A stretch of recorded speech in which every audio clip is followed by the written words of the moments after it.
الحمد لله وكفى وسلام على عباده الذين اصطفى أما بعد أعوذ بالله من الشيطان الرجيم بسم الله الرحمن الرحيم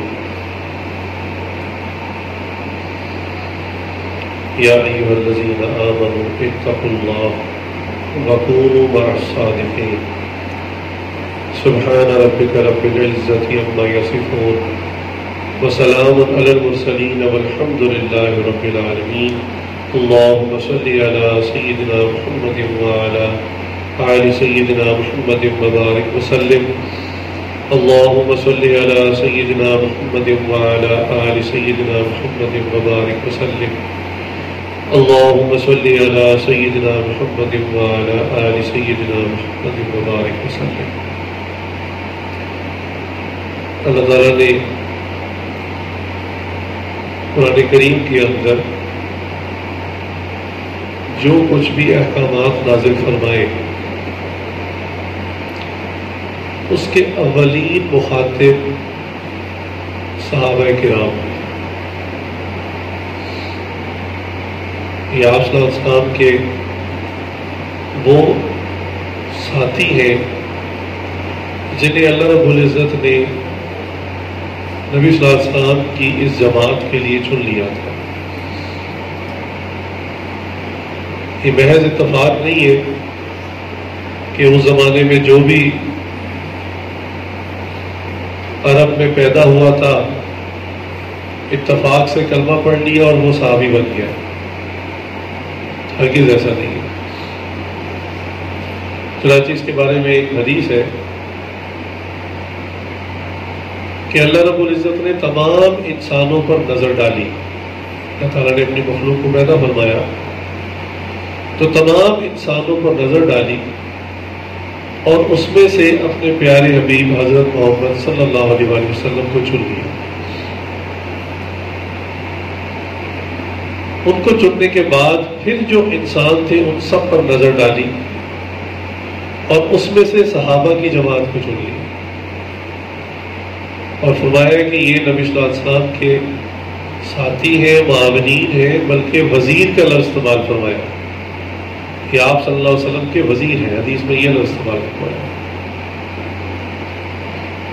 ظاہر سی بات ہے، عقل بھی تسلیم کرتی ہے کہ اگر کسی بڑے اہم مشن کے اوپر کسی ٹیم کو بھیجا جائے، یہ آرمی والے جو بعض اسپیشل آپریشنز کرتے ہیں تو اس میں ان کی ایک ٹرینڈ سٹاف کی، ایک ٹرینڈ پرسنلز کی ایک ٹیم ہوتی ہے، وہ جاتی ہے اس مشن کو پورا کرنے کے لیے. تو ایسا نہیں ہوتا کہ دو چار لوگ کہ جی چلو گاڑی جا رہی میں بھی ساتھ بیٹھ جاتا ہوں وہ بھی چلے جائیں. سوال ہی پیدا نہیں ہوتا.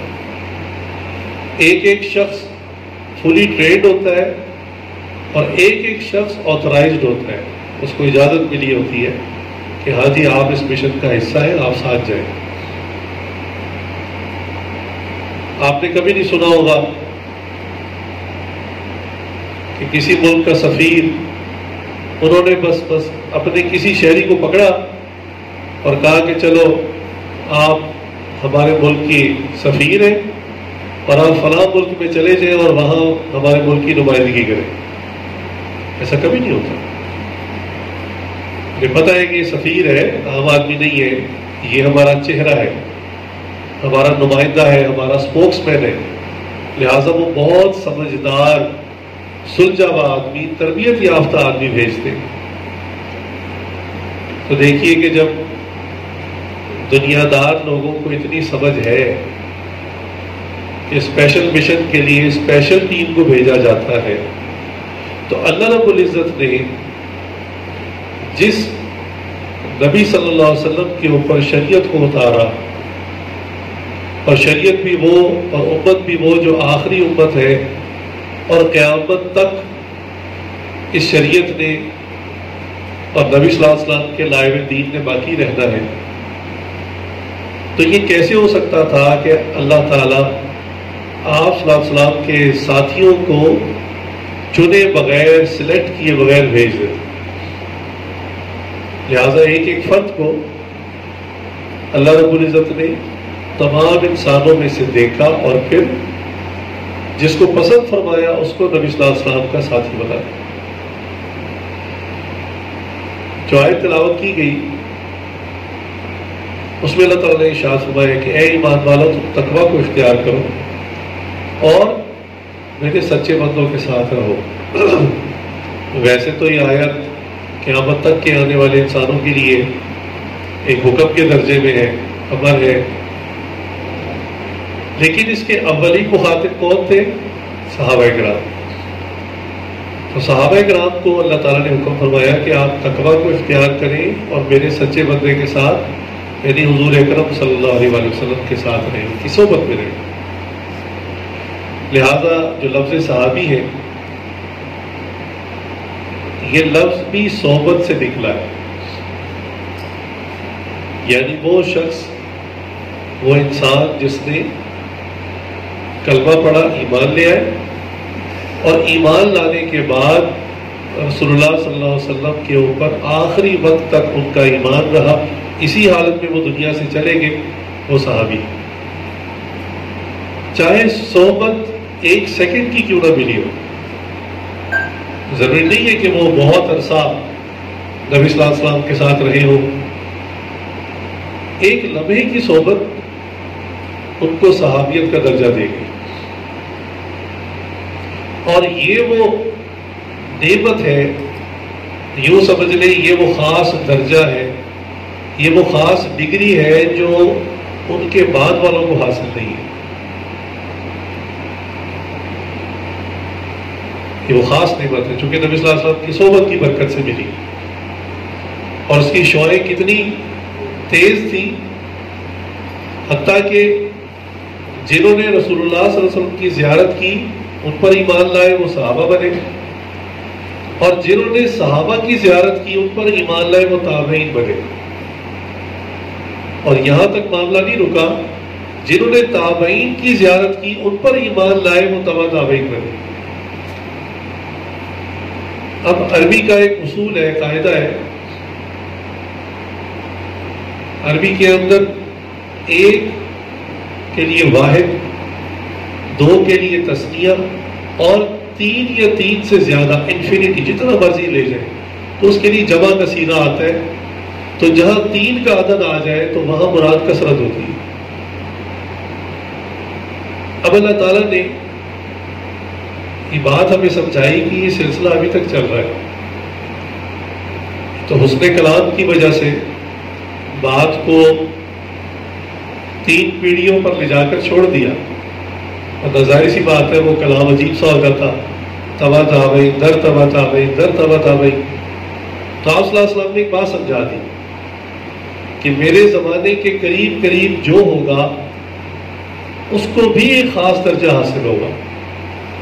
اور یہی وجہ ہے کہ قیامت جب آئے گی تو وہ ان لوگوں پر آئے گی جن کے اندر ایمان، کلمہ، اللہ پر یقین، اللہ کا تعارف تک نہیں ہوگا. گویا دیکھنے میں وہ انسان ہوں گے لیکن اندر سے حیوان ہوں گے، ان کے اندر انسانیت نام کی کوئی چیز نہیں ہوگی. حتیٰ کہ ان کی ایک عجیب نشانی بتائی گئی جو آج سن کر بھی حیرانگی ہوتی ہے.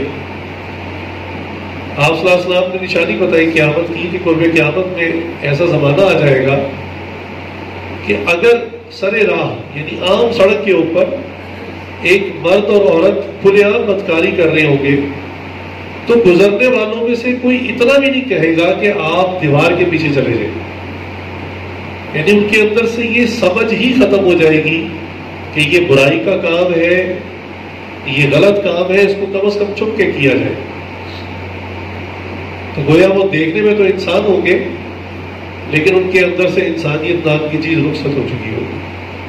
تو یہ رسول اللہ صلی اللہ علیہ وسلم کے زمانے سے میکسیمم دوری کی وجہ ہوگی. یہ سب سے آخر میں آنے والے لوگ ہیں. تو جو سب سے زیادہ صحبت پانے والے ان کے درجے کا آپ اندازہ کر لیں گے ان کا درجہ کیا ہوگا. چنانچہ نبی صلی اللہ علیہ وسلم نے خود بھی ارشاد فرمایا کہ تم میرے جانے کے بعد میرے صحابہ سے بغض نہ رکھنا، ان کو گالی مت دینا، اور جو ایسا کرے گا اس کا ٹھکانہ جہنم میں ہوگا۔ یہ حدیث مبارکہ کے اندر الفاظ آتے ہیں۔ آپ صلی اللہ علیہ وسلم کو یہ بات معلوم تھی کہ بعد والے جو ہیں وہ میرے صحابہ کے اوپر طعن و تشنیع کریں گے، ان کو ڈسکشن کریں گے، ان پر اعتراضات کریں گے۔ تو نبی صلی اللہ علیہ وسلم نے خود منع فرما دی۔ یہ حدیث آپ ہر جمعے کے خطبے میں سنتے ہیں۔ تو نبی صلی اللہ علیہ وسلم نے اس بات سے منع فرما دیا کہ کام نہ کرنا۔ چنانچہ میں ایک حدیث پڑھ رہا تھا، اللہ اکبر، رسول اللہ صلی اللہ علیہ وسلم نے اس عالم کے لیے کیا فرمایا، توجہ رکھیے گا، اس عالم کے لیے جس کے زمانے میں صحابہ کو گالیاں دی جاتی ہوں اور وہ اس بات کا دفاع نہ کرے، اس عالم کے لیے کیا الفاظ اختیار کیے۔ چنانچہ حدیث ہے حضرت معاذ بن جبل رضی اللہ عنہ کی، وہ روایت کرتے ہیں کہ رسول اللہ صلی اللہ علیہ وسلم نے ارشاد فرمایا کہ جب فتنے یا بدعات ظاہر ہوں گے اور میرے اصحاب کو گالی دی جائے گی تو پھر عالم کو اپنا علم ظاہر کرنا چاہیے، اور جو شخص اس طرح نہ کرے تو اس پر اللہ اور ملائکہ اور تمام لوگوں کی لعنت ہو۔ اللہ تعالیٰ اس شخص کے نہ فرض عبادت قبول فرمائیں گے، نہ اس کی نوافل عبادت قبول فرمائیں گے۔ اللہ، میں تو یہ حدیث پڑھ کے ڈر گیا۔ یہ ابھی اس گالی دینے والے کے بارے میں بات نہیں ہو رہی، اس حدیث میں اس عالم کو تنبیہ کی گئی ہے کہ جس کے سامنے، جس کے زمانے میں صحابہ کو گالیاں دی جا رہی ہوں اور وہ اس پہ دفاع نہ کرے، اس پہ کلام نہ کرے۔ اب آپ خود اندازہ کر لیجئے کہ اگر اس عالم پر اتنا غصہ ہے کہ اس کے فرضوں کو قبول نہیں کیا جا رہا، اس کی نفلی عبادت کو قبول نہیں کیا جا رہا، تو گالی دینے والے کا درجہ کس مقام پر جائے گا، تو جہنم کے کس طبقے میں ہوگا، اس کا اندازہ خود کر لیجیے۔ چنانچہ ایک چھوٹا سا اصول سمجھ لیں کہ وہ لوگ جو دین اسلام کو ختم کرنا چاہتے ہیں، مٹانا چاہتے ہیں، وہ ہمیشہ دین اسلام کی بنیاد پر حملہ کرتے ہیں، کیونکہ قرآن کے اندر علمی بحث کرنا وہ ان کے بس کی بات نہیں، علماء زبردست دفاع کر لیتے ہیں، حدیث کے اوپر کلام کرنے کی کوشش کرتے ہیں، علماء دفاع کر لیتے ہیں، لہٰذا وہ بنیاد کو ہلاتے ہیں۔ آپ اس بات کو سمجھیے، یہ بتائیے کہ قرآن اور حدیث ہم تک کس ذریعے سے پہنچا؟ صحابہ کے ذریعے۔ تو اس لیے وہ صحابہ کی شخصیات کو مشکوک کرنا چاہتے ہیں، ان کے بارے میں شک و شبہات ڈال کر گویا یہ تاثر دینا چاہتے ہیں کہ وہ بھی آپس میں لڑا کرتے تھے، ان میں بھی آپس میں مخاصمہ تھا، بغض تھا، اس وجہ سے وہ احادیث ہم تک صحیح نہیں پہنچی۔ آج کے دور میں، آج کے فتنوں میں یہ بھی فتنہ ہے کہ بعض لوگ کہتے ہیں کہ جی ہم قرآن کو تو مانتے ہیں، حدیث کو نہیں مانتے۔ آج منکر حدیث اس زمانے میں بہت موجود ہے، ان سے بندہ ایک ہی سوال کرے کہ یہ بتائیے کہ ہم تک قرآن کس ذریعے سے، کس میڈیا کے ذریعے پہنچا ہے، سورس کیا تھا؟ یقیناً وہی صحابہ تھے، نبی صلی اللہ علیہ وسلم پر وحی آتی، آپ صلی اللہ علیہ وسلم صحابہ کو وحی لکھواتے اور اس کے بعد اس کو عوام کے سامنے لے آتے۔ تو اگر آپ یہ کہتے ہیں کہ حدیث ٹھیک نہیں، قرآن ٹھیک ہے، تو گویا آپ یہ کہہ رہے ہیں کہ نہ حدیث ٹھیک ہے نہ قرآن ٹھیک ہے، کیونکہ ذریعہ ایک ہی ہے، وہی حضرات، وہی لوگ ہیں، انہوں نے قرآن کو لکھا، انہوں نے یہ حدیث کو جمع کیا۔ اس کے لیے عربوں کی تاریخ اور اسلامی تاریخ کا مطالعہ کرنے سے نا یہ بات واضح ہوتی ہے.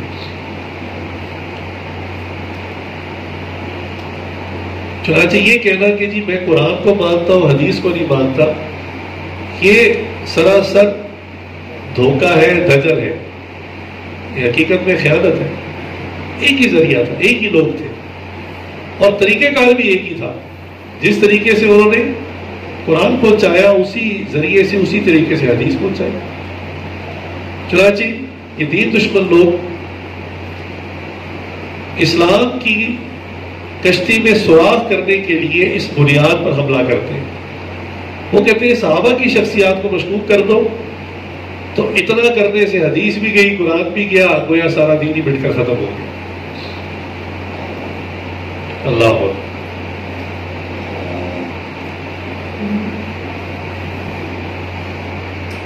چنانچہ صحابہ کے متعلق اگر آج کے شخص نے، یقیناً مسلمان ہی تحقیق کرے گا، آج کے مسلمان نے اگر تحقیق کرنی ہو کہ صحابہ کی شخصیات کیسی تھی، تو اس کے پاس دو چیزیں ہیں. ایک ہے قرآن اور حدیث، کہ قرآن صحابہ کے بارے میں کیا کہتا ہے، خود رسول اللہ صلی اللہ علیہ وسلم صحابہ کے بارے میں کیا کہتے ہیں، اور دوسری جانب اس کے پاس آج کی منہ زبانی بازاری باتیں، بالکل بے سند، 1400 سال بعد پیدا ہونے والے لوگ جو صحابہ کے بارے میں زبان درازی کرتے ہیں. اب کوئی بھی سمجھدار آدمی جو مسلمان ہو تو یہ دو اس کے سامنے چیزیں، ایک طرف قرآن اور حدیث ہے، صحابہ کی تعریفوں سے بھرا ہوا ہے. وقت نہیں ورنہ میں آپ کو آیات پڑھ کے سناتا کہ کتنی آیات ہیں جو صحابہ کی شان میں نازل ہوئی. پھر رسول اللہ صلی اللہ علیہ وسلم کی احادیث کا ایک ذخیرہ ہے جو آپ صلی اللہ علیہ وسلم نے صحابہ کی تعریف میں کلام ارشاد فرمایا. ایک طرف یہ مستند پکی ٹکی چیزیں ہیں، اور اس کے مقابلے میں کیا ہے، فضول اور بازاری قسم کے لوگوں کی باتیں. تو کوئی بھی سمجھدار آدمی بہت آسانی سے فیصلہ کر سکتا ہے کہ میں نے دونوں میں سے کس چیز کو سلیکٹ کرنا ہے، کس پہ یقین رکھنا ہے.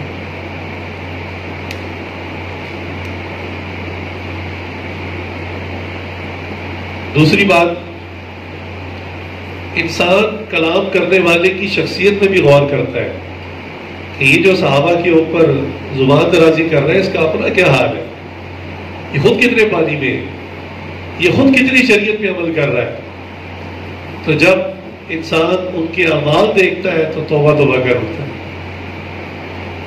کہ بالکل عین شریعت کی وہ باتیں جن میں منع کیا گیا جن کاموں سے، وہ سارے کام یہ لوگ کرتے ہیں جو صحابہ پر زبان درازی کرتے ہیں. بھئی آپ اپنے بارے میں بھی تو کلام کریں نا، آپ کون ہیں؟ اس کی مثال یوں سمجھیں کہ ملک کا جو ٹاپ میڈیکل سرجن ہو، بہترین سرجن ہو، ٹاپ موسٹ، اس کے بارے میں ایک شخص راستے میں سائیکل چلاتے ہوئے کلام کرے کہ جی فلاں ڈاکٹر صاحب نے وہ آپریشن ٹھیک نہیں کرتے، تو لوگ پوچھیں گے جی آپ اپنا تعارف کروائیں، آپ کون ہیں؟ تو وہ کہے گا جی میں سائیکل کو پنچر لگاتا ہوں. لوگ کہیں گے میاں جاؤ اپنا کام کرو، تم نے میڈیکل کالج کا منہ تک دیکھا نہیں ہے اور بات کرتے ہو ملک کے سب سے مشہور سرجن کے بارے میں، تمہاری اوقات ہی نہیں ہے. تم ورت ہی نہیں کرتے کہ اس مضمون میں تم کلام بھی کر سکو. تو ان کا اپنا بھی حلیہ دیکھیں، ان کے اپنے اعمال دیکھیں کیا ہے. اللہ اکبر. لہٰذا ہر وہ کام جس کو اللہ نے اور اللہ کے رسول صلی اللہ علیہ وسلم نے منع کیا، وہ تقریباً سب چیزیں ان کے اندر خود موجود ہیں. یہ بالکل ایسا ہی ہے کہ جیسے حضرت علی حجویری رحمۃ اللہ علیہ، المشہور داتا گنج بخش داتا صاحب، ان کے مزار پر جائیں تو آگے جو ان کے جانشین بنے ہوئے گدی نشین جو مزار سنبھالتے ہیں، وہ خود اور وہاں کے لوگ شرک بدعات میں مبتلا ہے. اور حضرت علی جبیری رحمۃ اللہ علیہ کی اپنی کتاب کھول کر دیکھیں، کشف المحجوب کھول کر دیکھ لیں، تو ان سب چیزوں سے انہوں نے منع کیا ہے جو ان کے مزاج پر ہو رہی ہے۔ تو انسان فیصلہ کر لیتا ہے کہ یہ بزرگ تو خود ان چیزوں سے منع کر کے گئے ہیں، یہ بعد والے کیا تماشا کر رہے ہیں۔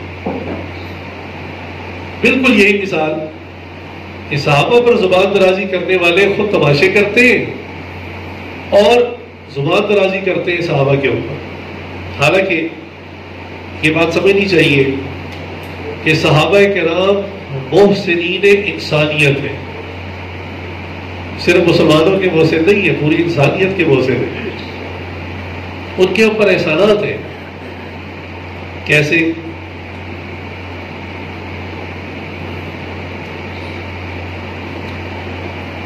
سب سے پہلی بات کہ جب رسول اللہ صلی اللہ علیہ وسلم کے پاس انہوں نے آ کے کلمہ پڑھا تو ان کے پاس چوائس تھی، آپشن تھی، اپنی شریعت پر چلتے رہتے، کلمہ پڑھ لیا تھا، بس اپنا کھیت دیکھتے، اپنی دکانیں دیکھتے، اپنے بزنس دیکھتے، ماشاءاللہ دین بھی مل جاتا، دنیا بھی مل جاتی۔ کرتے نا یہ لوگ، کوئی غلط بات تو نہیں ہے۔ کوئی کلمہ پڑھ لیا، نمازیں پڑھتے ہیں، شریعت پہ چلتے ہیں، خود عمل کرتے ہیں، کیا مسئلہ ہے؟ لیکن صحابہ کرام کا احسان دیکھیں، ان کی بھی بیوی تھی، بچے تھے، گھر تھا، کاروبار تھے، کھیتی باڑی تھی، سب کچھ چھوڑ چھاڑ کے در نبوی میں آ کے بیٹھ گئے۔ بس یہی کام تھا، قرآن یاد کرتے، جو نئے لوگ مسلمان ہوتے ان کو قرآن یاد کرواتے، نبی صلی اللہ علیہ وسلم کے فرمان سنتے اور آنے والوں کو نبی صلی اللہ علیہ وسلم کے فرمان سناتے۔ صحابہ کی یہ ایک فہرست ہے کہ جو اس زمانے کے اعتبار سے کروڑ پتی تھے، اس زمانے کے اعتبار سے ان کے اپنے بزنس تھے، کاروبار تھے، دکانیں تھی، لیکن جب مسلمان ہوئے، کلمہ پڑھا، تو سارا کچھ وائنڈ اپ کر کے اللہ کے راہ میں دے دیا اور خود جو ہے وہ دین سیکھنے میں اور دین پھیلانے میں لگ گئے۔ ہم لوگ جو اس خطے کے ایشیا کے لوگ ہیں، عام طور پہ یہ مشہور ہے، کتابوں میں بھی لکھا ہوا ہے کہ محمد بن قاسم رحمۃ اللہ علیہ وہ اس علاقے میں آئے، انہوں نے یہ علاقے فتح کیے کیونکہ ہندو تھے یہاں پر سارے، اور وہ اسلام کی روشنیاں لے کر آئے اور ان کی وجہ سے ہم نے کلمہ پڑھا، یا بابر کے بارے میں بھی کہتے ہیں۔ تو یہ بات درست ہے، لیکن میں پوچھتا ہوں کہ ان حضرات کو کلمہ کس نے پڑھایا تھا؟ اور جن کو انہوں نے پڑھایا تھا ان کو کس نے پڑھایا تھا؟ اگر آپ اس زنجیر کے دہانے پکڑتے چلے جائیں تو بالآخر صحابہ تک پہنچیں گے۔ تو ہم جو کلمہ آج پڑھتے ہیں، ہم جو آج سجدہ کرتے ہیں، ہم جو آج مسلمان ہیں، وہ صحابہ کی وجہ سے مسلمان ہیں۔ اصل قربانیاں انہوں نے دی تھی۔ وہ اگر یہ دین اپنے آگے والوں تک نہ پہنچاتے، ہم تک اسلام کیسے پہنچتا؟ وہ کہتے ٹھیک ہے بھائی، ہم نے کلمہ پڑھ لیا، ہم نمازیں پڑھیں گے، تہجد پڑھیں گے، ذکر تسبیحات کریں گے، حج عمرہ کریں گے، بس اتنا کافی ہے۔ لیکن نہیں، یہ ان کا احسان ہے۔ انسان کو احسان فراموش نہیں ہونا چاہیے، اپنے محسنین کو پہچاننا چاہیے۔ یہ ان کا احسان ہے کہ انہوں نے قربانیاں دی، اپنے جذبات کی قربانیاں دی، گھر والوں کو چھوڑ دی آواز نے، یعنی لمبے عرصے کے لیے، سفر کے لیے، نبی صلی اللہ علیہ وسلم کے ساتھ جہاد کے لیے۔ بعضوں نے اپنے مستقل کاروبار بند کر دیے، جیسے مشہور ہے صدیق اکبر رضی اللہ عنہ کے بارے میں کہ جب وہ خلیفہ بنے تو وہ ان کی دکانیں تھی کپڑے کی، تاجر تھے، لیکن اس کے بعد امور سلطنت اتنے بڑھ گئے کہ وہ اپنا کام کاج نہ کر سکے، اور باقی حضرات بھی پریشان تھے کہ بھی اگر یہ اپنا بزنس دیکھیں گے تو ملک کون چلائے گا، اسلامی نظام کون چلائے گا، شریعت کون چلائے گا، یعنی ملک کے حالات اور معاملات۔ تو پھر صحابہ نے کہا ایسا کرتے ہم خود آپ کی کوئی تنخواہ مقرر کر دیتے، وظیفہ مقرر کر دیتے، آپ اپنے کاروبار کو وقت نہ دیں، وہ وقت بھی آپ یعنی خلافت کے کاموں کو دیں۔ تو انہوں نے کہا کہ اچھا اپنا وظیفہ میں خود طے کروں گا۔ خیر آج کے بھی وزیر اعظم حضرات یہی کہتے ہیں اپنا وظیفہ میں خود طے کروں گا، لیکن وہ لاکھوں میں ہوتا ہے۔ انہوں نے کہا میں اپنا وظیفہ خود طے کروں گا۔ اتنا کم وظیفہ طے کیا کہ باقی صحابہ بھی حیران تھے کہ ان کے گھر کا گزارا کیسے ہوگا. انتہائی کم.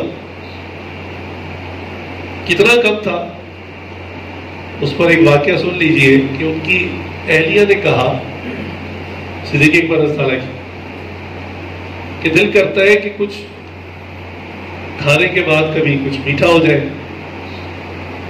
ہم لوگ کے اوپر تو فرض ہے نا ہر کھانے کے بعد میٹھا کھا لیں, اور کہتے جی یہ سنت ہے. ماشاء اللہ, رسول اللہ صلی اللہ علیہ وسلم ایک دن کھاتے تھے, ایک دن فاقہ ہوتا تھا, یہ بھی سنت ہے. تو خیر ان کی اہلیہ نے کہا کہ بڑے دن ہو گئے, کچھ میٹھا کھانے کو جی چاہتا ہے. تو صدیق بن عمر نے کہا کہ میرے پاس تو اتنی تنخواہ نہیں ہے, بس اتنی ہے کہ جس میں ہم 2 وقت کی روٹی کھا لیتے. تو ان کی اہلیہ نے کہا کیا کہا؟ انہوں نے کہا اچھا یہ 2 وقت کی روٹی میں بھی اگر میں تھوڑا سا اور بچت کر لوں, یعنی اور صرفہ کر لوں, تھوڑا سالن اور آٹے کی مقدار تھوڑی اور کم کر لوں, تو اتنے دنوں بعد, یعنی کافی دنوں بعد تھوڑے تھوڑے پیسے بچ جائیں گے اور اتنے پیسے جمع ہو جائیں گے کہ ہم ایک ٹائم کے لیے کچھ سویٹ ڈش کھا سکیں, میٹھا کھا سکیں. صدیق بن عمر نے فرمایا ٹھیک ہے کیجیے آپ.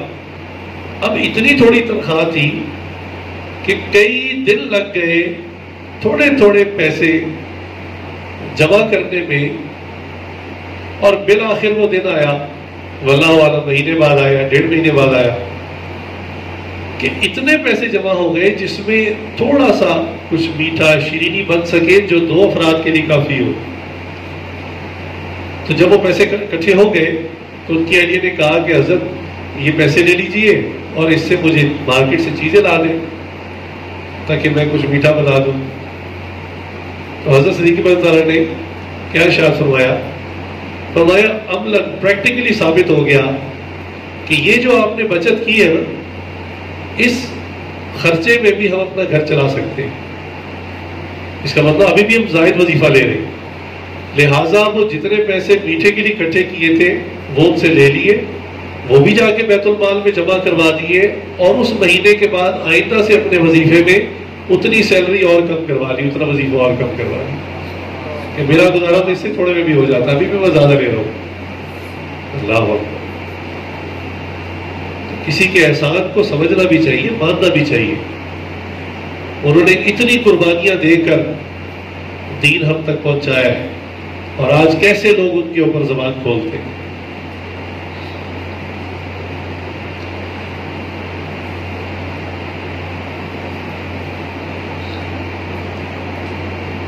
آج جو لوگ دین کی خدمت کر رہے ہیں,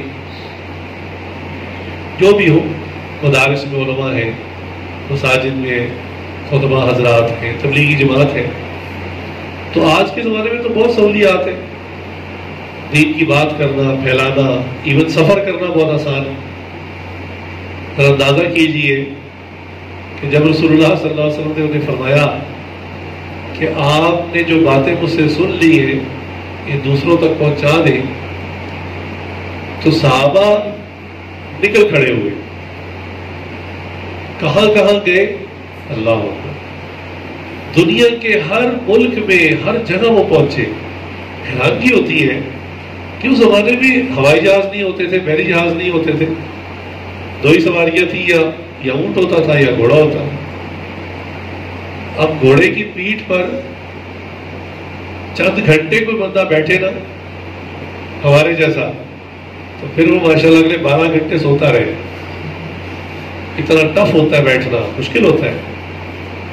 جو اونٹ پہ بیٹھتے ہیں, اونٹ چونکہ کافی سلو چلتا ہے اور وہ ساتھ ساتھ ہلتا بھی اچھا خاصا.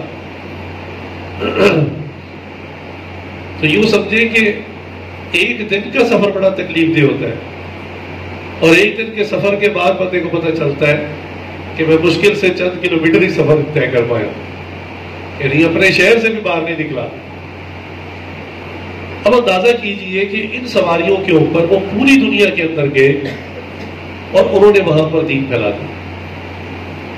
پھر کوئی موبائل فون تو تھے نہیں کہ پیچھے گھر والوں سے بھی رابطہ ہو، روز بات ہو، آپ خیریت سے، گھر میں سب خیریت ہے، پیچھے کیا حالات ہوئے، کسی کی بیوی فوت ہو گئی، کسی کے بچے فوت ہو گئے، کوئی بیمار ہے، کوئی غمی ہے، خوشی ہے، کوئی خبر نہیں، بس جا رہے ہیں اللہ کے راستے میں۔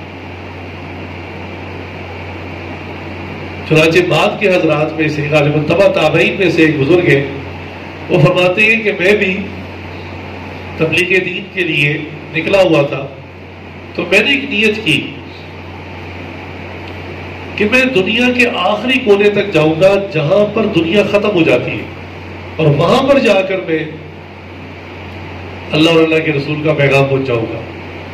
شوق تھا انہیں، حالانکہ یہ کتنا ٹف کام ہے، کتنا مشکل کام ہے، اتنے دور کا سفر، لیکن انہوں نے نیت کی، چل پڑے، سالوں لگ گئے انہیں، حتیٰ کہ وہ ایک ایسی سرزمین پہ پہنچے جس کے آگے سمندر تھا، اور وہاں کے مقامی لوگ کہتے تھے کہ یہ دنیا کا آخری حصہ ہے، اس کے آگے آبادی نہیں ہے۔ تو وہ کھڑے ہوئے سمندر کے سامنے اور کہا کہ یا اللہ، اگر مجھے معلوم ہو نا کہ اس سمندر کے پار بھی کوئی آبادی اور بستی ہے تو میں وہاں بھی جا کے دین اسلام کی دعوت دوں۔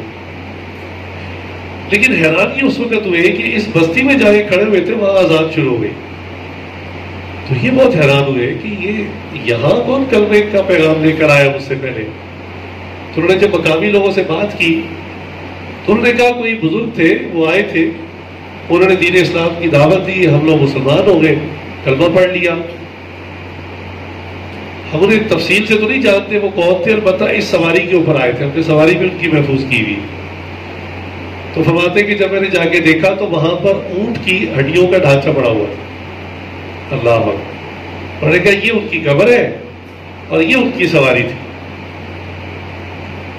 تو وہ حیران ہو گئے کہ صحابی جو ہے وہ مجھ سے بھی پہلے یہاں پہنچ چکے ہیں، دنیا کے آخری کونے میں۔ یہ جو آج جس کو آئرلینڈ یا فجی آئلینڈ کہتے ہیں نا، یہ عرف عام میں کہلاتا ہے کہ دنیا کا آخری کونا ہے۔ حالانکہ اب تو بات واضح ہے کہ دنیا گول ہے، لیکن اس کے بعد میں بہت طویل سمندر ہے، پھر ملک نہیں آتا جلدی کوئی۔ تو وہاں یہ حضرات پہنچے۔ اب کسی ملک میں گرمی ہے، کہیں برف پڑ رہی ہے، پھر زبان کا مسئلہ، یہ تو عرب تھے، عربی جانتے تھے، اب کسی ملک میں کوئی زبان، کسی ملک میں کوئی زبان، تو کیسے انہوں نے دعوت اسلام پہنچائی؟ تو احسان ماننا چاہیے نا، کہ ان کا احسان ہے، جسمانی قربانی، جذبات کی قربانی، مال پیسے کی قربانی۔ پیسے تو صحابہ میں سے اکثر ایسے تھے جو پھر اس دین کی تبلیغ کے لیے نکلے تو پھر واپس نہیں آئے، پھر جہاں انتقال ہوا وہیں تدفین ہو گئی۔ لیکن جو حضرات واپس آئے چند ایک، ان میں سے جو آخری صحابی آئے وہ اتنے عرصے بعد آئے تھے، شادی ہوئی تھی نئی نئی، اور بیوی کے ساتھ کچھ عرصہ گزارا اور پھر سفر پہ چلے گئے۔ جب واپس آئے تو مسجد نبوی میں گئے، روضہ انور پہ درود و سلام پڑھا، 2 نفل پڑھے، تو دیکھا مسجد نبوی میں کوئی درس دے رہا نوجوان، تو دل میں ایک حسرت سی آئی کہ کاش میرا بیٹا بھی ہوتا تو تقریباً اسی عمر کا ہوتا، کہ کتنا خوبصورت نوجوان ہے اور دیکھو کتنا خوبصورت درس دے رہا ہے۔ خیر درس کے بعد یہ بھی درس میں بیٹھ گئے، جب درس ختم ہوا تو یہ بھی اپنے گھر کی طرف چل پڑے اور وہ نوجوان بھی اپنے گھر کی طرف چل پڑا۔ تو انہوں نے محسوس کیا کہ جس محلے میں یہ جا رہے ہیں وہ نوجوان بھی جا رہا ہے، حتیٰ کہ جس گھر میں یہ داخل ہونے لگے وہ نوجوان بھی اسی دروازے میں داخل ہونے لگا۔ تو اب اس نے کہا بڑے میاں کہاں جا رہے ہیں؟ انہوں نے کہا بیٹا میرا گھر ہے، میں گھر میں جا رہا ہوں۔ انہوں نے کہا یہ تو آپ کا گھر نہیں، تو میرا گھر ہے۔ یعنی باپ بیٹے کو نہیں پہچان رہا اور بیٹا باپ کو نہیں پہچانا، اتنے سالوں بعد آئے، حتیٰ کہ اندر سے ان کی اہلیہ نے آواز پہچان لی اور کہا کہ بیٹا ان کو اندر آنے دو، تمہارے والد ہیں۔ اتنے سالوں بعد واپس آئے۔ تو کیا کرتے رہے؟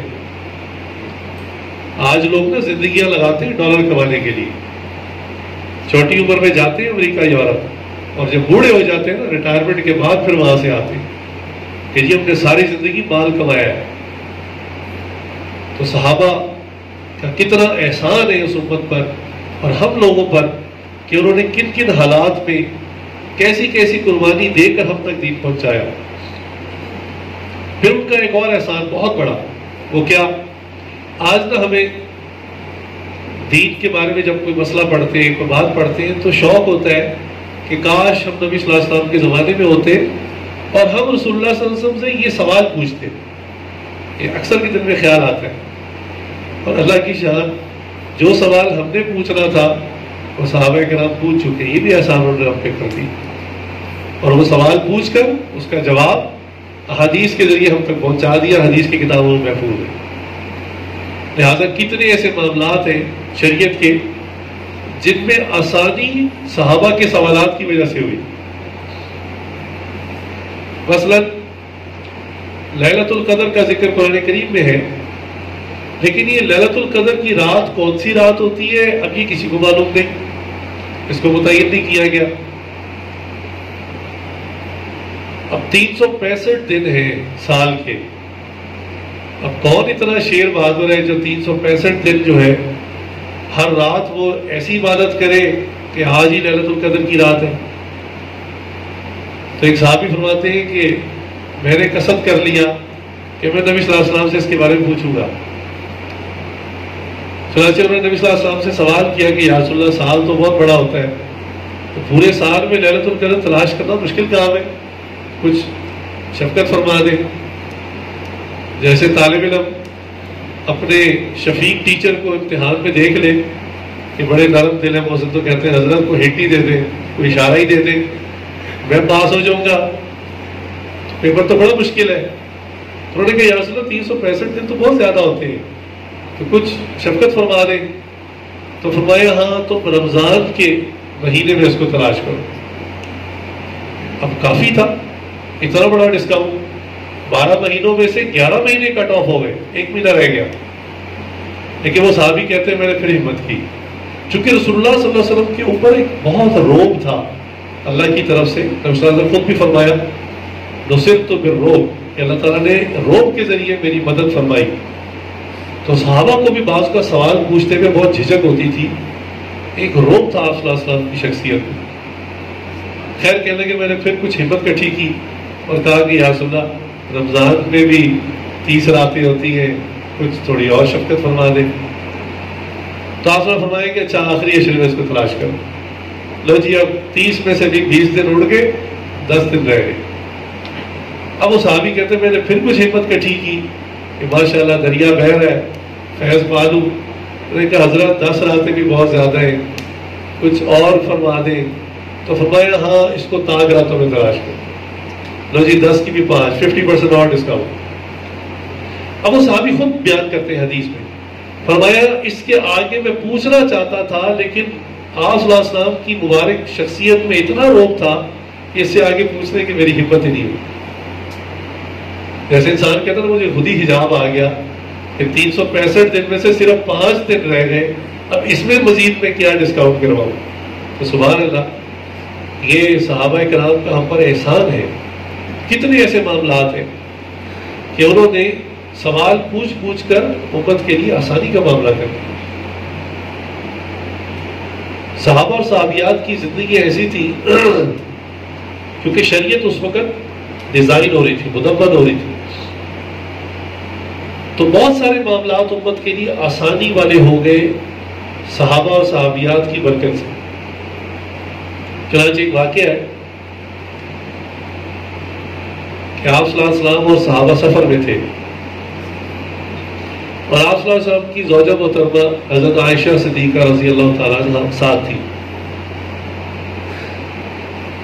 اب قافلوں کو لے کے چلنا یہ بڑا ایک سلو پروسیجر ہوتا ہے، سب کا خیال کرنا، کوئی مناسب وقفے کے بعد سٹے کرنا تاکہ کسی نے کچھ آرام کرنا ہے آرام کر لے، کسی نے تقاضا کرنا ہے فراغت کرنی ہو فراغت کر لے، کہیں پانی مل جاتا ہے پانی بھر لے، پھر وہ پورا قافلہ موو کرتا ہے. تو پوری دنیا میں ہر جگہ پانی کا مسئلہ ہے، ایسا تو نہیں ہر جگہ آپ نل کا کھولے پانی آ جائے. بہت سارے ایسے علاقے پانی ملتا ہی نہیں ہے. پاکستان کے اندر بھی ایسے علاقے. مجھے کوئٹہ جانا ہوا تو ایک اسٹیشن آیا، اس کا نام تھا آب گم. میں نے کہا اس کا کیا مطلب؟ نے کہا آپ کہتے ہیں پانی کو، گم کا مطلب غائب، یہاں پانی نہیں ملتا.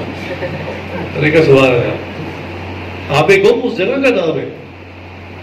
پھر خیر آگے کوئٹہ گئے، چونکہ تبلیغ کی نسبت سے گئے تھے، تو وہاں مستوم کے علاقے میں تشکیل کر دی مین روڈ کے ساتھ.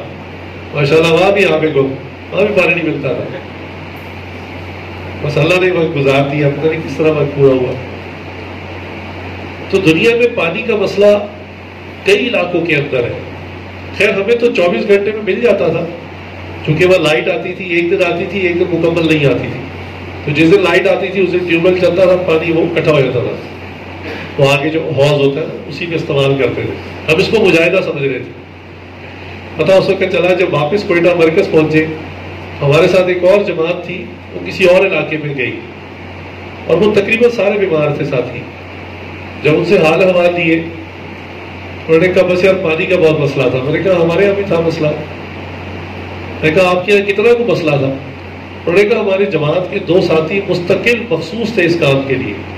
وہ صبح علاقے والوں کے ساتھ جاتے تھے پانی بھرنے کے لیے، اور عصر کے وقت واپس آتے تھے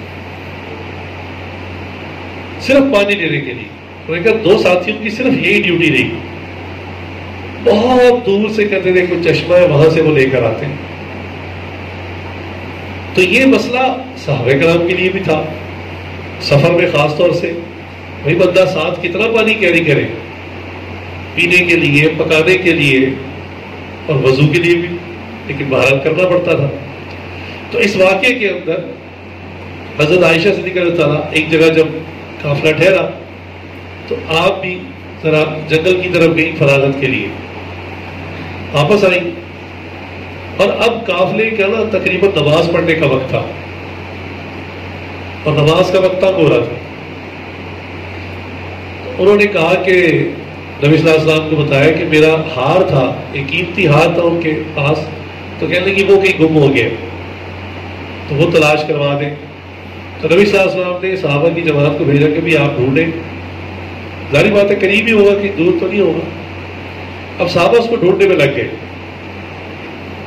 فرماتے ہیں کہ ہمیں، اب صحابی خود روایت کر رہے ہیں، فرماتے ہیں کہ اس کو تلاش کرنے میں ہمیں اتنا وقت لگ گیا کہ ہمیں وسوسے آنے لگے کہ آج ہماری نماز قضا ہو جائے گی، کیونکہ اس وقت میں ہمیں پانی تلاش کرنے میں لگنا چاہیے تھا، اور پانی مل جاتا تو وضو کر کے نماز پڑھنی تھی. ٹائم بالکل کلوز ہو رہا ہے.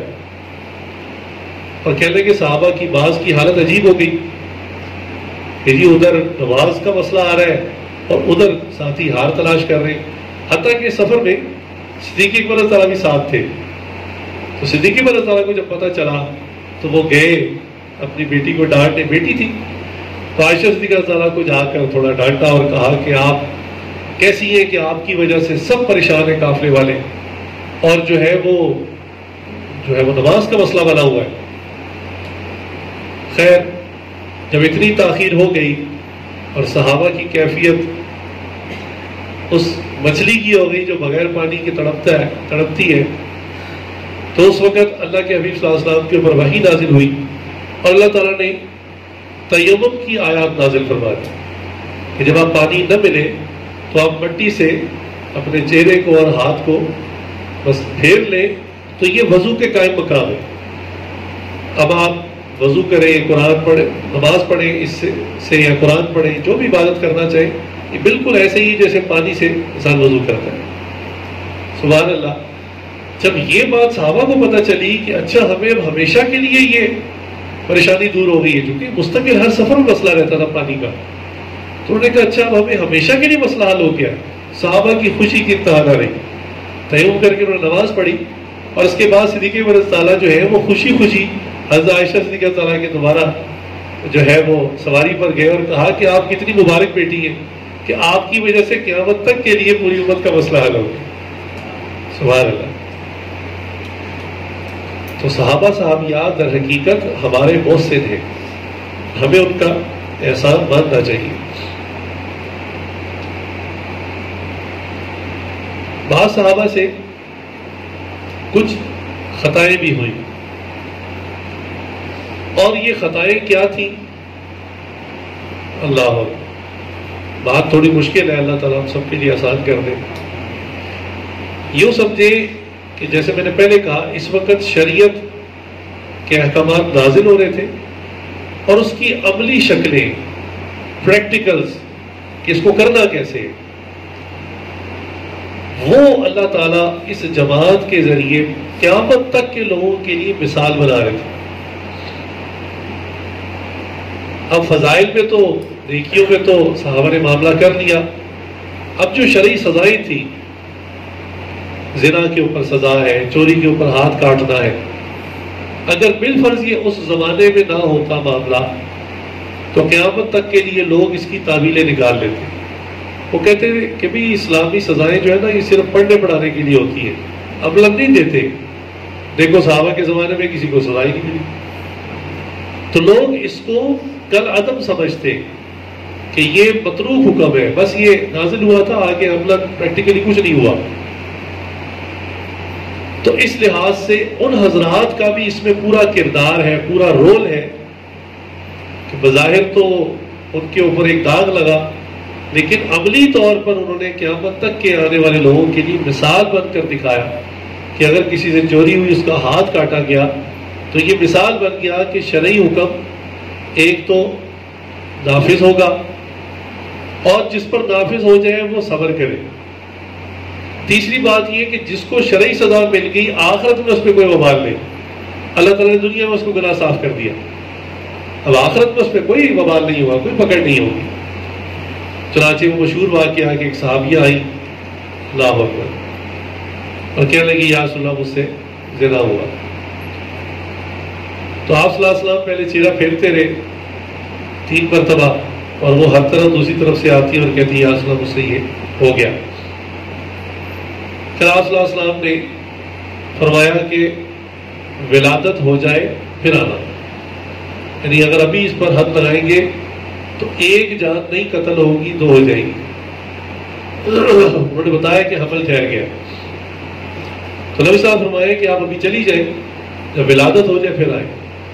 چنانچہ صحابیہ کی استقامت کو سلام کہ حمل ہو جانے کے بعد وہ چھوٹا سا بچہ لے کے رسول کی صحبت میں پھر پہنچ گئی اور کہا یا رسول اللہ ولادت ہو گئی، اب آپ حد نافذ کریں. ان کو پتہ ہے کہ مجھے سنسار کیا جائے گا، قتل کیا جائے گا، کوئی تحفہ اور انعام تو نہیں مل رہا تھا، لیکن پھر بھی استقامت کا پہاڑ شریعت کے اس حکم کے لیے پہنچ گئی. نبی صلی اللہ علیہ وسلم نے پھر کہا کہ بچہ بہت چھوٹا ہے، اس کی کفالت کون کرے گا اگر آپ نہیں رہیں گی دنیا میں، تو لہٰذا آپ اس کو لے جائیں، اس کو دودھ پلائیں، اس کو پالے پوسے، اتنا بڑا ہو جائے کہ یہ خود کھانے پینے لگے، پھر آپ آئیں. وہ صحابیہ پھر چلی گئی. چند سال کے بعد آئیں اور بچے کے ہاتھ میں روٹی کا ٹکڑا تھا، وہ بچہ روٹی کھا رہا تھا. نبی صلی اللہ علیہ وسلم کو لا کے دکھایا کہ یا رسول اللہ اب یہ اس قابل ہو گیا ہے کہ یہ روٹی خود کھا سکتا ہے. اللہ کے حبیب نے پھر اس وقت ان صحابیوں پر حد لگائی. اللہ اکبر. تو یہ حضرات شریعت کے اس پارٹ کا حصہ بھی بنے شاید جو کردار کوئی لینے کے لیے تیار نہ ہو. اللہ اکبر، یہ بڑی مشکل بات ہے. یہ شریعت جو ہے وہ ڈیزائن ہو رہی تھی، عملاً اس کی شکلیں دکھائی جا رہی تھی. اللہ تعالیٰ نے ان کو پھر بہت درجات دی، تو یہ بھی ان کے احسانات ہیں. تاہم یہ یاد رکھیں، جیسا میں نے پہلے کہا کہ آج کے کسی شخص سے بھی اگر کوئی خطا ہو جائے، غلطی یا گناہ ہو جائے اور اس کو شرعی سزا مل جائے تو آخرت میں اس پہ کوئی وبال نہیں، وہ بالکل پاک صاف ہو کے آخرت میں اللہ کے سامنے پہنچے. اس لیے اس بات پر بھی صحابہ پر کلام نہیں کیا جا سکتا. دوسری بات، بعض صحابہ سے جو اس طرح کی غلطیاں اور خطائیں ہوئی، اس کے باوجود بھی ان کا درجہ صحابیت ختم نہیں ہوا. صحابی اور صحابیات تو وہ رہی، ہاں گناہ ہو گیا، اشر ہے، کوئی بات نہیں. اس کی مثال یہ سمجھے کہ کسی ڈاکٹر نے کسی مریض کو غلط دوائی دے دی اور غلط دوائی دینے سے اس کو انفیکشن ہو گئی. اب اس انفیکشن کے ہو جانے کی وجہ سے یا اس کا پیٹ چل پڑا ڈوز زیادہ دے دی، اس کا پیٹ چل پڑا. اب یہ بظاہر ڈاکٹر کی غلطی ہے، لیکن اس غلطی کی وجہ سے اس ڈاکٹر کی ڈاکٹریٹ کی ڈگری کو ختم نہیں کریں گے کہ جی آج کے بعد آپ ڈاکٹر نہیں ہیں. اللہ معاف کرے، ڈاکٹروں سے بندہ مر جاتا ہے، کہتے ہیں ہماری نیت تو ٹھیک تھی نا، ہم نے تو دوائی اپنی تو ٹھیک تھی، دوائی ریئیکٹ کر گئی، بندہ تک مر جاتا ہے. اس کے باوجود بھی وہ ڈاکٹر ہوتے ہیں، پریکٹس کر رہے ہوتے ہیں. کون کہتا ہے آج کے بعد ڈاکٹر نہیں رہے؟ تو اگر کسی صحابی سے کوئی ایسا معاملہ ہو گیا تو آج کے انسان کو کیسے جرأت ہوگی کہ کہیں کہ یہ صحابی نہیں ہے؟ کوئی پائلٹ جہاز لینڈ کرتے وقت کوئی غلطی کرتے یا غلط لینڈنگ کرے کہ سواریوں کو جھٹکا لگے، کوئی زخمی بھی ہو جائے، تو کیا خیال ہے اس کا پائلٹ کا لائسنس کینسل کر دیتے ہیں کہ آج کے بعد سے پائلٹ نہیں ہے، پائلٹ ہی رہے گا، اس کی پائلٹ کا لائسنس کینسل نہیں ہوگا. ٹریفک پولیس کا جو سب سے بڑا افسر ہوتا ہے نا، ڈی ایس پی، بالفرض وہ خود کبھی گاڑی چلا رہا ہو اور وہ خود ہی اشارہ توڑ دے، لال بتی کو کراس کر لے، تو کیا خیال ہے؟ کہا جائے گا کہ آج کے بعد سے آپ ڈی ایس پی نہیں رہے کہ آپ تو خود سگنل توڑنے والے؟ اس کا عہدہ اس کے پاس باقی رہے گا. ہاں غلطی ہے، اس غلطی پہ معاوضہ ہوگا. تو صحابہ سے اگر کوئی خطا ہو گئی، کوئی گناہ ہو گیا، تو اس گناہ کی وجہ سے وہ صحابیت کے درجے سے نیچے نہیں گر گئے. وہ تو تعریف میں نے شروع میں کر دی تھی کہ جس نے حالت ایمان میں نبی صلی اللہ علیہ وسلم کو دیکھ لیا، اسی پر ان کو اللہ تعالیٰ نے موت عطا فرمائی، وہ صحابی کا درجہ پا گئے. اس کے بعد یہ دروازہ بند ہو گیا. اب کوئی کتنا بڑا سے بڑا ولی اللہ کیوں نہ ہو، سارا دن روزہ رکھے، ساری رات عبادت کرے، تہجد پڑھے، سارا سال روزے رکھے، پھر بھی اس کو یہ صحابیت کا درجہ تو کیا صحابہ کی خاک کو نہیں پہنچ سکتا. کوئی خاص درجہ ہے. گناہوں سے بھی وہ عہدہ ختم نہیں ہو سکتا. اس لیے ان کے بارے میں زبان کھولتے ہوئے احتیاط کرنی چاہیے.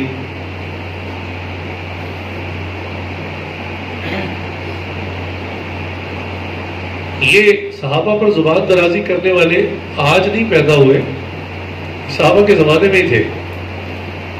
اور کتنی شدت تھی اس وقت، اتنی شدت تھی کہ حضرت عثمان رضی اللہ عنہ کو، حضرت عمر رضی اللہ عنہ کو قتل کیا گیا. ظاہر سی بات ہے، نفرت کرنے والے قتل کرتے، محبت کرنے والے تو نہیں کرتے. عمر رضی اللہ عنہ کو قتل کیا گیا، حضرت عثمان رضی اللہ عنہ کو قتل کیا گیا، حضرت حسن رضی اللہ عنہ کو زہر دے کے قتل کیا گیا، حضرت علی رضی اللہ عنہ کو تلوار کے وار سے قتل کیا گیا، حضرت حسین رضی اللہ عنہ کو شہید کیا گیا. یہ اس زمانے میں لوگ موجود تھے. اور آج کے زمانے میں جو صحابہ کو گالی دیتے ہیں، یہ اصل میں انہی کی نسلیں اپنے باپ دادا کو فالو کر رہے ہیں. انہی لوگوں نے قتل کیا تھا. یہ ہمارے لیے المیہ ہے کہ نبی صلی اللہ علیہ وسلم کے پردہ فرماتے ساتھ ہی اسلام کے خلاف سازشیں شروع ہوئی. یہ سازشیں آج بھی موجود ہیں. ہمیں اور آپ کو اس سازش کا حصہ نہیں بننا چاہیے.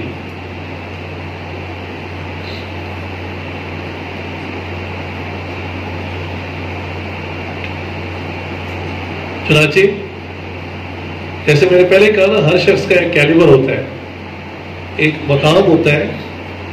اس مقام سے اوپر وہ نہیں جا سکتا،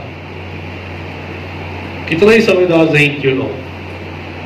مثال ایک اور سمجھ لیں کہ آپ کے گھر میں آپ کے والد اور آپ کے تایا، چونکہ دونوں بھائی ہیں، وہ آپس میں کسی بات پر جھگڑا کر رہے ہیں. ہو جاتا ہے گھروں میں، کوئی مسئلہ نہیں. اب وہ آپس میں بحث کر رہے ہیں، جھگڑ رہے ہیں، اور آپ بیچ میں کود پڑے کہ چلو جی میں کہتا ہوں تایا جی آپ غلط ہیں، یا کہتا ہوں ابا جی آپ غلط ہیں. تو کیا ہوگا؟ ابا کی طرف سے بھی جوتا پڑے گا، تایا کی طرف سے بھی جوتا پڑے گا. تو نکل بیچ میں سے، تیرا کیا کام ہے یہاں پہ؟ ہم تو بڑے بات کر رہے ہیں نا، مسئلہ حل کر لیں گے. بھئی آپ کی اوقات نہیں ہے، آپ کا کیلیبر نہیں ہے کہ ہمیں آ کے سمجھائیں، ہمارے بارے میں بات کریں. آپ کو اختیار کس نے دیا کہ آپ سوچنا شروع کریں کہ والد صاحب غلط ہے یا تایا غلط ہے؟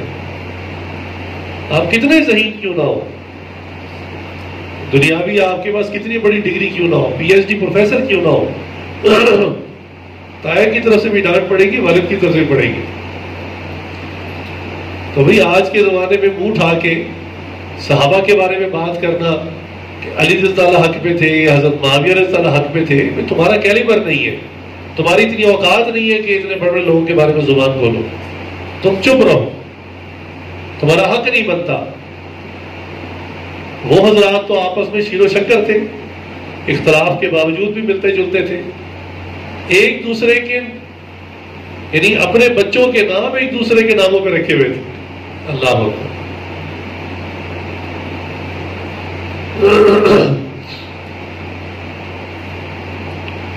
ان کو تو آپس میں کوئی ایسا معاملہ نہیں تھا. جو اختلافات تھے وہ جانے اور ان کا کام جانے. آج کے زمانے کے انسان کا کیا تعلق ہے اس بات سے؟ اللہ تعالیٰ نے ان کے بارے میں کیا ارشاد فرمایا؟ رضی اللہ عنہ ورضوا عنہ. اللہ ان سے راضی ہے اور وہ اللہ سے راضی ہے. آپ کو کیا تکلیف ہے بھائی؟ آپ کا کیا لینا دینا؟ جب اللہ خود کہہ رہے قرآن میں ان سے راضی ہوں اور وہ مجھ سے راضی ہے تو وہ تو کامیاب ہو گئے، ان کو تو سند مل گئی. مسئلہ تو میرا اور آپ کا ہے. پھر ایک عشرہ مبشرہ ہے. عشرہ کہتے ہیں 10 کو، مبشرہ کہتے ہیں خوشخبری کو. ایسے 10 جن کو زندگی میں جنت کی خوشخبری دی جا چکی تھی. اسی میں عمر رضی اللہ عنہ بھی ہے، اسی میں عثمان رضی اللہ عنہ بھی ہے. اور آج کے ایسے بدبخت لوگ عمر رضی اللہ کو، عثمان رضی اللہ کو بھی نہیں بخشتے جن کو اللہ گارنٹی دے رہے ہیں کہ آپ جنتی ہیں. سوچنا چاہیے کہ ان کو تو سند مل چکی ہے جنت کی، تمہارے پاس کون سی سند ہے؟ تم غیر مستند ہو. تمہیں تو اپنے ایمان کا نہیں پتا کہ میرا خاتمہ بھی ایمان ہوگا یا نہیں. اس لیے صحابہ کا ادب یہ ہر مسلمان کے اوپر فرض ہے اور یہ ہمارے دین کی بنیاد ہے. یہی وہ لوگ ہیں جن کے ذریعے ہم تک قرآن پہنچا، یہی وہ لوگ ہیں جن کے ذریعے حدیث پہنچی، یہی وہ لوگ ہیں جن کے ذریعے ہم تک شریعت پہنچی. لہٰذا ہمیں ان کے بارے میں بہت ادب کا معاملہ کرنا چاہیے، بہت احترام کا معاملہ کرنا چاہیے. اور اگر کوئی بندہ ان کے بارے میں بے ادبی کر رہا ہو تو ہمیں ذرا اس کو بھی خاموش کروانا چاہیے، اسے بھی شٹ اپ کال دینی چاہیے کہ تم اپنا منہ دیکھو، اپنا گریبان جھانکو. تم کتنے بھی باعمل مسلمان ہو، کتنی بھی عبادات کیوں نہ کرتے ہو، تمہارا کیلیبر نہیں ہے کہ تم صحابہ کے اوپر کلام کر سکو. اللہ تعالیٰ سے درخواست ہے، اللہ تعالیٰ ہمیں صحابہ کی جماعت سے، اہل بیت کی جماعت سے، اللہ سے اور اللہ کے حبیب صلی اللہ علیہ وسلم سے سچی محبت عطا فرمائے اور مرتے دم تک ان کے نقش قدم پر چلنے کی توفیق عطا فرمائے. وآخر دعوانا الحمدللہ رب العالمین.